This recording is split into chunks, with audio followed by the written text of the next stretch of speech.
I'm a fag and I'm proud. At 6 years old and for 25 cents, this was my first paid performance gig. And it was a gig commissioned by my uncle, my number one patron and my only fan. And it was an easy gig to engage. All he had to do was just prompt me with, all right, boy, tell me about yourself. And like a 1980s sitcom supporting actor, I would go into my catchphrase with great aplomb. And what would happen is this uproarious laughter and all this support came to a space where I never was used to occupying. It was like one time where I felt that the world really liked who I was and what I was doing. It was a sweet deal. And what made it even sweeter is that my uncle would pay me a quarter for something that I would be happy to do for free. And that quarter meant to me a pack of pineapple now and laters. It was truly a sweet deal.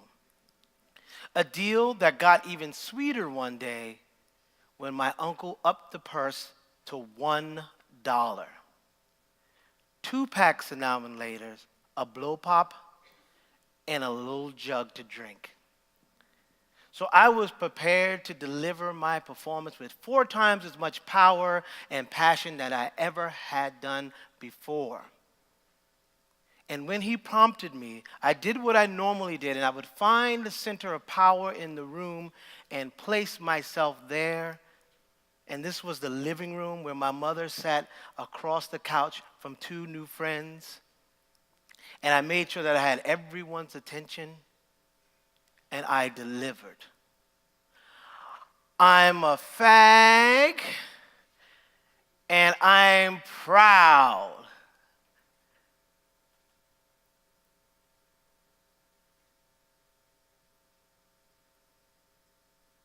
But this time, no applause. The only laughter was my uncle buckled over in the kitchen. There was this air of displeasure. And as I scanned the room to figure out what might have went wrong, my eyes locked on this searing gaze of displeasure from my mother. Now, going to bed that night without her having to say another word to me, I was too young to realize the economics of greater risk, greater return, because what my uncle had done was set me up in front of the new pastor and his wife. So as I lay in bed sleeping that night, I was awoken to the sound of an electric cord going across my bare back. And that night was the first and only gay bashing of my experience coming at the hands of my own mother. And as I sat there, wondering what had went wrong that day, thinking about the pain that I felt and the pain that I caused, I knew that this sweetness that had been referred to me and labeled to me for my entire life this far was anything but sweet. And it was at that point that I was forced to rethink how the world liked me or didn't like me. I was forced to deal with the reality of finding out the difference between laughing with and laughing at. And then how this sweetness brought me all of these things. Something is wrong with you, boy. You'll never be anything like that. And the world has nothing for people like you. And it left me with only one thing, and that thing was everything. And as I matured and found out more about who I was, I realized that this everything was going to be my own sweetness. The sweetness that had fell on me before was no longer my sweetness. I was going to make my own sweetness.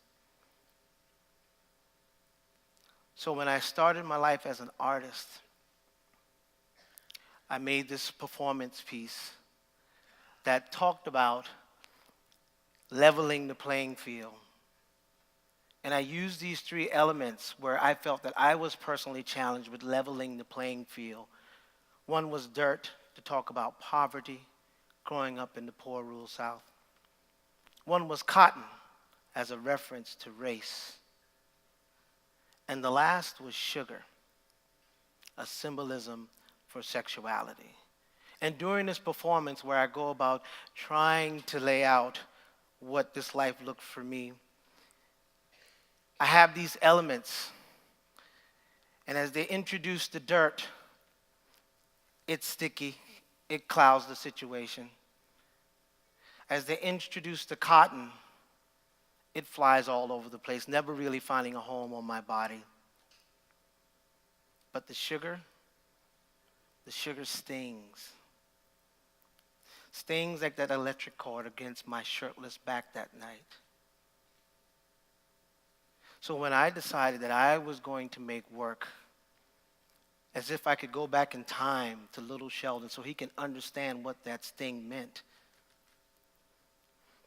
and created this performance, this sweet performance where when the sugar's on my body and I'm working hard and I'm sweating, it starts to caramelize and this sweet scent fills the air as if something is baking my own sweetness.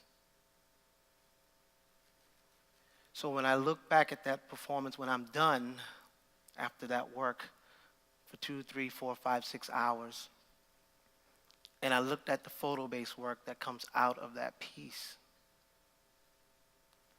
it gives me the pride in both the sting so that I can stand here in front of you and the rest of the world and say without a doubt that I am a fag and I am still proud.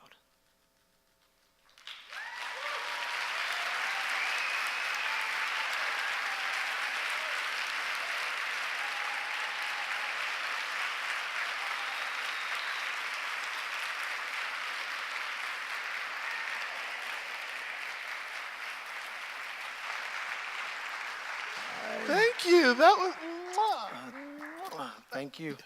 wonderful. Divine, divine, divine. You got some sugar in your tank, darling. I do. You know, you heard. And my question for you today is, why are you so sexy? You gotta ask my mama that, because actually I look like her and I sound like her and I'm shaped like her too. So that's where the sexy It's a comes good from. shape. It's all good. Oh, thank you. Indeed, indeed, indeed.